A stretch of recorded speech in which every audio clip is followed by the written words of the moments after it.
अस्सलाम वालेकुम स्टूडेंट्स। आज एमडी कैट और ई कैट का लेक्चर नंबर सेकंड हम डिस्कस करेंगे।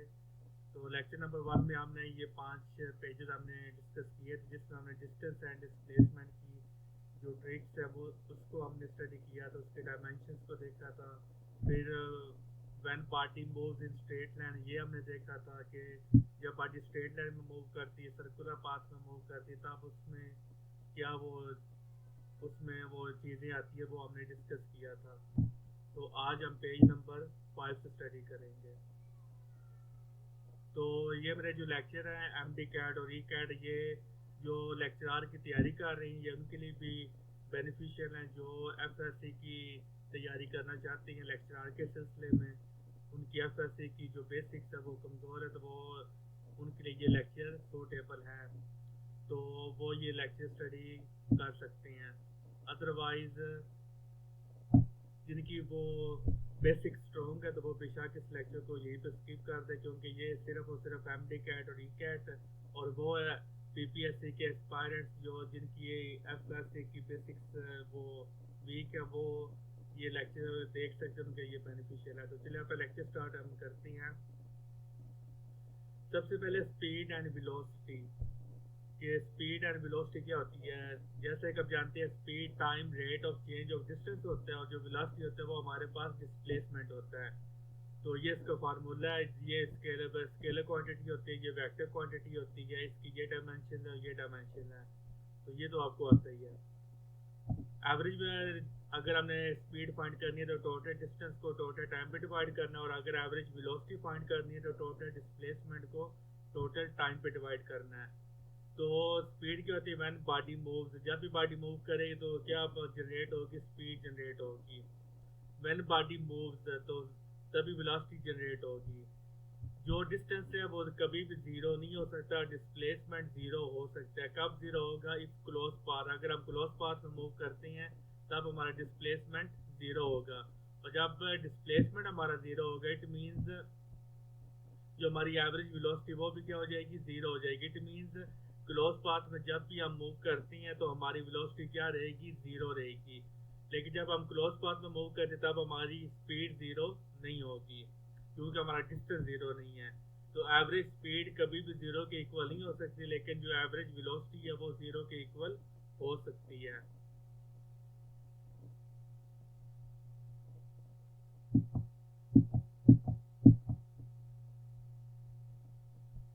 तो नेक्स्ट हमारे पास है page number 7। Special case, speed is uniform, velocity is variable. A body is moving with the constant velocity of 10 metre per second in a circle. तो अब इसमें वो क्या कह रहा है कि स्पीड हमारी यूनिफॉर्म है, लेकिन वेलोसिटी हमारी वेरिएबल है। Body is moving with constant velocity of 10 metre per second. अब इसका हम रीजन देख लेते हैं कि इसकी रीजन क्या है। At every point magnitude of velocity remains same, मतलब अगर बॉडी यहाँ पर है तब उसकी 10 मीटर पर सेकंड है, यहाँ पे तब भी 10 मीटर पर सेकंड, यहाँ पे तब भी, यानी पूरे सर्कल में उसकी जो मैग्नीट्यूड ऑफ वेलोसिटी है वो सेम रहेगी, which is 10 metre per second. But at every point direction changes, तो वेलोसिटी चेंजेस। देखिए यहाँ पे डायरेक्शन अपवर्ड है, यहाँ पे डायरेक्शन डाउनवर्ड है, यहाँ पे डायरेक्शन राइट वर्ड है, तो यानी कि डायरेक्शन चेंज, और इट मीन्स जो हमारी स्पीड है वो तो चेंज नहीं होगी, लेकिन जो हमारी वेलोसिटी है वो चेंज हो जाएगी। तो S1 और S2, T1 वो इक्वल नहीं है और S2 के, लेकिन T1 इक्वल है T2 के। तो जो हमारी एवरेज अगर हमने कैलकुलेट करना तो हमारी क्या होगी? V1 plus V2 divided by 2। तो यूनिफॉर्म जो वेलोसिटी है वो हमारे उसमें क्या हो फार्मूला है कि D1 एंड D2 वो इक्वल होगा, टाइम T1 और T2 भी इक्वल होगा। तो V एवरेज और V इंस्टेंटेनियस ये हमारे इक्वल होंगे जब हम यूनिफॉर्म वेलोसिटी में मूव करेंगे। तो ये इंपॉर्टेंट पॉइंट है। यूनिफॉर्म वेलोसिटी के लिए हमारा डिस्प्लेसमेंट D1 और D2, टाइम T1 और T2 और average velocity instantaneous velocity equal होती हैं। लेकिन जो वेरिएबल वेलोसिटी होती है उसमें हमारा डिस्प्लेसमेंट D1 और D2 इक्वल नहीं होंगे, T1 और T2 इक्वल नहीं होंगे। कोई से भी अगर आप जर्नी के दो पॉइंट्स ले लें यूनिफॉर्म वेलोसिटी के लिए, D1 और D2 हमेशा इक्वल होंगे किसी भी दो पॉइंट्स के दरमियान डिस्प्लेसमेंट, लेकिन जो वेरिएबल वेलोसिटी उसमें ये इक्वल नहीं होंगे। नेक्स्ट हमारा पेज नंबर 8, एक्सेलरेशन। एक्सेलरेशन की डेफिनेशन है time rate of change of velocity. जब भी वेलोसिटी चेंज होती है तो एक्सेलरेशन प्रोड्यूस होता है। तो ये वेक्टर क्वांटिटी है, उसका यूनिट होता है मीटर पर सेकंड स्क्वायर और डायमेंशन होती है एल टी माइनस 2। मीटर के लिए एल हम यूज़ करते हैं और टाइम के लिए हम टी यूज़ करते हैं। तो पावर कितनी है -2, वो हमने -2 लगा दिया। ऐसे हम डायमेंशन निकालते हैं। A is uniform. A uniform कब होगा? If we changes by equal amount in equal interval of time. मतलब है फॉर एग्जांपल हमारी जर्नी है यहाँ से लेकर यहाँ तक हमारी जर्नी है, ठीक है। तो ये टाइम इंटरवल है, ये टाइम इंटरवल है, ये टाइम इंटरवल है, ये टाइम इंटरवल है। ये हमने 4 टाइम इंटरवल ले लिए। इस टाइम इंटरवल में जितनी वेलोसिटी है वही वेलोसिटी यहाँ पर भी होनी चाहिए, वही वेलोसिटी यहाँ पर होनी चाहिए और वही वेलोसिटी यहाँ पर होनी चाहिए। मतलब यहाँ पर अगर 2 है तो यहाँ पर भी 2 होनी चाहिए, यहाँ पर भी 2 और यहाँ पर भी 2। तो यानी वेलोसिटी चेंज अगर इस तरह हो रही हो तो फर्स्ट इंटरवल में भी 2, सेकंड इंटरवल में भी 2 चेंज और थर्ड इंटरवल में भी 2 चेंज, उसको हम क्या कहते हैं? Uniform acceleration. और अगर हमारी वेलोसिटी इक्वली चेंज ना हो, मतलब पहले में 2 और तीसरे में 6 हो जाए तो चेंज कितने का है? 4। तीसरे में हमारी 15 हो जाए तो चेंज कितने का है? 9। तो यानी चेंज यहाँ पर कॉन्स्टेंट नहीं है, तो उसको हम क्या कहेंगे? Variable acceleration. और एक बात आपने याद रखनी है, चाहे एक्सेलरेशन यूनिफॉर्म हो चाहे एक्सेलरेशन वेरिएबल हो, चाहे वेलोसिटी यूनिफॉर्म हो चाहे वेलोसिटी वेरिएबल हो, टाइम इंटरवल सब में क्या होगा? सेम होगा। क्या टाइम इंटरवल ये नहीं करना कि ये वेरिएबल वेलोसिटी तो टाइम इंटरवल भी वेरिएबल हो जाएगा, नहीं। चाहे यूनिफॉर्म वेलोसिटी यूनिफॉर्म एक्सेल कुछ भी हो, टाइम इंटरवल हमेशा सेम रहेगा। तो यूनिफॉर्म एक्सेलरेशन जब होता है तब हमारा एवरेज एक्सेलरेशन और इंस्टेंटेनियस एक्सेलरेशन क्या होती हैं? इक्वल होती हैं।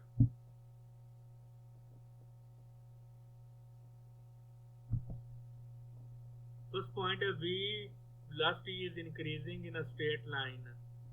जब वेलोसिटी स्ट्रेट लाइन में इंक्रीज करे तब हमारा एक्सेलरेशन पॉजिटिव होगा। ये बहुत इंपॉर्टेंट पॉइंट है। और एक्सेलरेशन की डायरेक्शन वेलोसिटी की डायरेक्शन में होती है और दोनों के दरमियान एंगल कितना होता है? 0।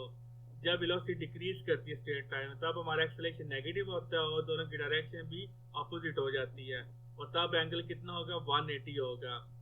तो नेगेटिव एक्सेलरेशन को हम रिटार्डेशन भी कहते हैं। जब वेलोसिटी यूनिफॉर्म हो तो एक्सेलरेशन क्या होता है? कांस्टेंट होता है। और जब v कांस्टेंट तो डेल्टा v वो 0 होगा। यानी कि जब हमारी वेलोसिटी कांस्टेंट होती है तब हमारा जो चेंज इन वेलोसिटी वो 0 होगा। तो जब चेंज इन वेलोसिटी 0 होगा तब एक्सेलरेशन प्रोड्यूस नहीं होगा। और ये भी आपने बात याद रखनी है कि फिजिक्स में यूनिफॉर्म और कांस्टेंट दोनों सेम मीनिंग रखती हैं। चाहे वेलोसिटी यूनिफॉर्म हो तब भी एक्सेलरेशन क्या होगा? 0 होगा। 0 एक क्या है? कांस्टेंट है।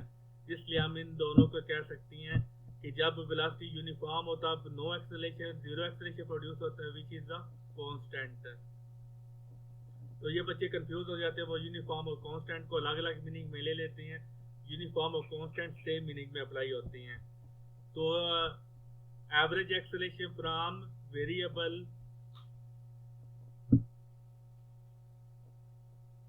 नेक्स्ट हमारा page number 9, velocity time graph. Slope of velocity time graph वो किसके इक्वल होती है? एक्सेलरेशन के। Area of velocity time graph वो किसके इक्वल होता है? डिस्टेंस के। तो वेलोसिटी टाइम ग्राफ का एरिया डिस्टेंस के इक्वल होगा और जो हमारा इसकी स्लोप है वो एक्सेलरेशन के इक्वल होगी। तो ये ग्राफ है व्हेन वेलोसिटी इज कांस्टेंट। तो जब वेलोसिटी कांस्टेंट मतलब वेलोसिटी में कोई चेंज नहीं आ रहा, तो कोई चेंज नहीं आ रहा तो ये हमारी स्ट्रेट लाइन हॉरिजॉन्टल लाइन ये हमारी बनेगी। तो वेलोसिटी जब कांस्टेंट हो तो चेंज इन वेलोसिटी 0 हो गया, एक्सेलरेशन 0 होगा, यानी कि एक्सेलरेशन प्रोड्यूस ही नहीं हुआ। स्लोप हमारी क्या होगी? 0 होगी। Graph is a straight line parallel to X axis और टाइम एक्सिस। यहाँ पर एक्स एक्सिस या टाइम एक्सिस आप उसको बोला हुआ है। when velocity v is increasing uniformly, v is increasing uniformly. तो यानी कि यहाँ पर जो वेलोसिटी होती है वो यूनिफॉर्मली इंक्रीज हो रही है, तब हमारा जो ग्राफ है वो इस तरह का बनेगा। अब यहाँ पर क्या है, क्योंकि वेलोसिटी इंक्रीज हो रही है इसका मतलब एक्सेलरेशन पॉजिटिव होगा और या यूनिफॉर्म एक्सेलरेशन होगा। स्लोप इसकी हमारी किसके इक्वल होगी? tan थीटा के। तो अगर एमसीक्यू में आ सकता है कि यूनिफॉर्म वेलोसिटी की जो स्लोप है वो किसके इक्वल होती है, वो एक्सेलरेशन के इक्वल होती है, और उसका आंसर क्या होता है tan थीटा। तो आज के लेक्चर का लास्ट पेज नंबर 10, क्योंकि हर लेक्चर में हमने 5-5 पेजेस हमने स्टडी करनी है, तो आज के लेक्चर का 5th पेज है और ओवरऑल 10वां पेज है। When velocity is decreasing uniformly, पहले पार्टी यहाँ पर थी, उसकी वेलोसिटी यूनिफॉर्मली डिक्रीज कर रही है, तो अब हमारा एक्सेलरेशन क्या होगा, नेगेटिव होगा। और इसका दूसरा नाम क्या होता है, रिटार्डेशन। नेक्स्ट है when v is increasing non uniformly, अगर हमारा जो वेलोसिटी है वो नॉन यूनिफॉर्मली वो इंक्रीज होती है, जैसे ये नॉन यूनिफॉर्मली है, ये नॉन यूनिफॉर्मली है। अब इसमें दो उन्होंने स्लोप्स है, उन्होंने आपको दिखाई है, एक रेड है और एक ग्रीन है। तो रेड की इंस्ट्रक्शंस ये हैं और ग्रीन की इंस्ट्रक्शंस ये हैं। तो रेड को हम पढ़ते हैं v increasing non uniformly but increment in v with respect to time decreasing, तो एक्सेलरेशन इज पॉजिटिव। अब देखिए यहाँ पर वेलोसिटी क्या हो रही है, but increment in v with respect to time decreasing, तो एक्सेलरेशन यहाँ पर उन्होंने लिखा हुआ है डिक्रीजिंग, तो यहाँ पर ये गलत है, ये इंक्रीजिंग हो रहा है। तो जब इंक्रीज होगा तो एक्सेलरेशन क्या होगा, सॉरी यहाँ पर जो वेलोसिटी है वो डिक्रीज हो रही है, ये रेड में पहले बार यहाँ पर थी, अब वो क्या हो रही है, डिक्रीज हो रही है। तो जब नॉन यूनिफॉर्मली वेलोसिटी हो और वो डिक्रीज हो रही हो, स्ट्रेट लाइन में हमने क्या पढ़ा था कि जब वेलोसिटी इंक्रीज हो तो एक्सेलरेशन पॉजिटिव होता है, और जब वेलोसिटी डिक्रीज हो तो एक्सेलरेशन नेगेटिव होता है। लेकिन जब नॉन यूनिफॉर्मली हो तब अगर वेलोसिटी हमारी क्या हो रही है, डिक्रीज हो, तो एक्सेलरेशन क्या होता है, positive. But decrease that the slope is decreasing. अब ग्रीन लाइन को हम पढ़ लें, v इंक्रीजिंग नॉन यूनिफॉर्मली, यहाँ पर वेलोसिटी क्या कर रही है, नॉन यूनिफॉर्मली इंक्रीज कर रही है। v increasing non-uniformly, increment in v with respect to time increasing, so acceleration is positive and increasing, that's why slope is increasing। ये उन्होंने स्टेटमेंट जो है ठीक तरह से नहीं लिखी, तो उसकी कोई समझ नहीं आ रही, तो ये पॉइंट आप रहने दें, क्योंकि उन्होंने वर्डिंग सही तरह नहीं लिखी हुई। तो क्योंकि हमने 5 हमने स्टडी करनी है, तो ये भी उस तरह की उन्होंने वर्डिंग लिखी हुई है, तो ये पॉइंट भी आप रहने दो। तो पेज नंबर 12 अब हम स्टडी करते हैं।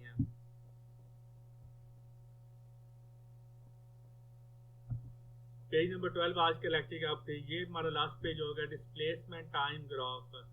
Slope of distance time graph gives velocity. अब देखिए जो वेलोसिटी टाइम ग्राफ की जो स्लोप थी वो हमें क्या दे रही थी, एक्सेलरेशन। लेकिन जो स्लोप है डिस्प्लेसमेंट टाइम ग्राफ की वो हमें क्या देगी, वेलोसिटी देगी। व्हेन बॉडी एट रेस्ट, जब बॉडी रेस्ट पे हो तो डिस्प्लेसमेंट हमारा क्या होगा, कांस्टेंट मींस जीरो। तो जीरो का मतलब क्या होता है, कांस्टेंट होता है। तो यानी यहाँ पर डिस्प्लेसमेंट क्या, हमारा कोई डिस्प्लेसमेंट कवर नहीं हो रहा, तो ये जीरो है, जिसको आप कांस्टेंट भी कह सकते हैं। Change in displacement zero, velocity हमारी फिर क्या होगी, जीरो होगी, स्लोप भी हमारी क्या होगी, zero. Graph is the straight line parallel to X axis. Velocity time graph में भी यही रिजल्ट आए थे। अब when D is increasing uniformly, अब ये भी दे, लेकिन उन्होंने इस तरह की यहाँ पर तो अजीब से वर्डिंग तो नहीं यूज़ की, वो हम देख लेते हैं, अगर वही यूज़ हुई फिर हम इसको नहीं देखेंगे। अब इसमें भी उन्होंने 2 शोज ने की हुई हैं, डी इंक्रीजिंग यूनिफॉर्मली, ग्रीन में ये यूनिफॉर्मली डिक्रीज हो रहा है, और इंक्रीज हो रहा है, जो रेड है वो डिक्रीज हो रहा है। तो V is constant uniform, slope is tan theta. ये ठीक है कि यहाँ पर वो क्या कह रहा है कि इंक्रीज हो रहा है यूनिफॉर्मली, तो जब यूनिफॉर्मली इंक्रीज होगी तो वेलोसिटी हमारी कांस्टेंट होगी या यूनिफॉर्म होगी। तो मैं अगेन बता रहा हूँ, कांस्टेंट हो या यूनिफॉर्म हो, इन दोनों के मीनिंग सेम होती हैं, डिफरेंट नहीं होती, दोनों की एक ही डेफिनेशन है। जब आप कहते हैं कि सेम इंटरवल में change velocity, change displacement same हो, तब उसको कांस्टेंट वेलोसिटी या यूनिफॉर्म वेलोसिटी भी कहते हैं। तो ये इंटरव्यू या डेमो वगैरह में पूछा जाता है, तो उसको आपने ध्यान रखना है। जो टीचर हजरात उनके लिए मैं बात कर रहा हूँ। अब इसको देख लेते हैं, ये वैसे ही इन्होंने तरह करके लिखा हुआ है, इंक्रीमेंट इन डी अजीब से उन्होंने वर्डिंग लिखी है कि वो प्रॉपर समझ नहीं आ रही, तो उसको भी आप छोड़ दें। फिर नेक्स्ट लेक्चर में हम स्टडी करेंगे a body is thrown upward then it falls backward to the ground. तो नेक्स्ट लेक्चर में हम पेज नंबर हमारा ये होगा पेज नंबर 14 से हम इंशाल्लाह हम स्टार्ट करेंगे। तो होप्स आपको लेक्चर पसंद आया होगा। तो अगर आपको लेक्चर पसंद आया तो वीडियो को लाइक कर दें और अपने फ्रेंड्स के साथ शेयर कर दें और आप मेरे चैनल को सब्सक्राइब कर दें। यहाँ पर आपको सारे जो लेक्चर्स है वो आपको मिलेंगे। अभी तक हम पीपीएससी की तैयारी हम करवा रहे हैं लेक्चरार और एजुकेटेड फिजिक्स की, तो उसकी प्लेलिस्ट पड़ी हुई है चैनल पर, तो वो भी आप देख सकती हैं। इसके अलावा स्टूडेंट की फैसिलिटी के लिए मैंने एम कैट और ई कैट की तैयारी शुरू की है, ताकि जो अकेडमीज में जाकर वो पैसे जिन स्टूडेंट्स के पास पैसे नहीं हैं वो घर बैठ के वो तैयारी कर सकती हैं। जो आपको अकेडमीज में पढ़ाया जाता है वो आपको यहाँ पर फ्री ऑफ कॉस्ट मिलेगा। तो अभी ये लेक्चर सीरीज पूरी कंप्लीट आपको तैयारी यहाँ पर मिलेगी। एमसीक्यूज पैकेज होगा, तो सबसे पहले हम जो कंसेप्ट उनको हम स्टडी करेंगे। तो मिलते हैं नेक्स्ट लेक्चर में, तब तक अपना ख्याल रखिएगा। अल्लाह हाफिज़।